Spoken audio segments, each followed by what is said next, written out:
Right, మరో breaking news చూస్తున్నాం. Hyderabad మాలక్పేటలోని MLA Malreddy Rangareddy నివాసం వద్ద ఫార్మసిటీ రైతులు ఆందోళనకు దిగారు. ఇబ్రహీంపట్నం ఎమ్మెల్యే ఇంటి ముందు బైఠాయించి వారు నిరసన తెలిపారు.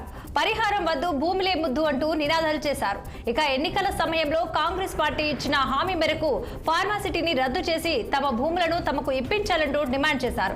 ఫార్మాసిటీపై తెచ్చిన జీవో నెంబర్ 31ను రద్దు చేయాలన్నారు. కర్ణాటక రాష్ట్రంలో రైతుల అభిప్రాయాలు పరిగణలోనికి తీసుకుని ఏ విధంగా రద్దు చేశారో అదే విధంగా తెలంగాణ ప్రభుత్వం కూడా భూసేకరణ ప్రక్రియ విరమించుకోవాలని విజ్ఞప్తి చేశారు. పరిహారం పేరుతో రైతులను మోసం చేస్తున్నారని, తమ భూములను వెంటనే ఆన్లైన్లో నమోదు చేయాలని డిమాండ్ చేశారు ఫార్మాసిటీ రైతులు.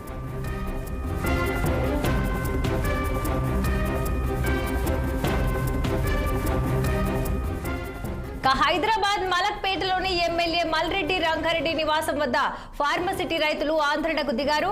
ఇబ్రహీంపట్నం ఎమ్మెల్యే ఇంటి ముందు బైఠాయించి వారు నిరసన తెలిపారు. పరిహారం వద్దు, భూములే ముద్దు అంటూ నినాదాలు చేశారు. ఇక ఎన్నికల సమయంలో కాంగ్రెస్ పార్టీ ఇచ్చిన హామీ మేరకు ఫార్మసిటీని రద్దు చేసి తమ భూములను తమకు ఇప్పించాలంటూ డిమాండ్ చేశారు.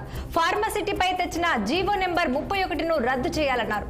ఇక అలాగే కర్ణాటక రాష్ట్రంలో రైతుల అభిప్రాయాల పరిగణలోనికి తీసుకుని ఏ విధంగా రద్దు చేశారో అదే విధంగా తెలంగాణ ప్రభుత్వం కూడా భూసేకరణ ప్రక్రియ విరమించుకోవాలని విజ్ఞప్తి చేశారు. పరిహారం పేరుతో రైతులను మోసం చేస్తున్నారని, తమ భూములను వెంటనే ఆన్లైన్లో నమోదు చేయాలని డిమాండ్ చేశారు ఫార్మసిటీ రైతులు.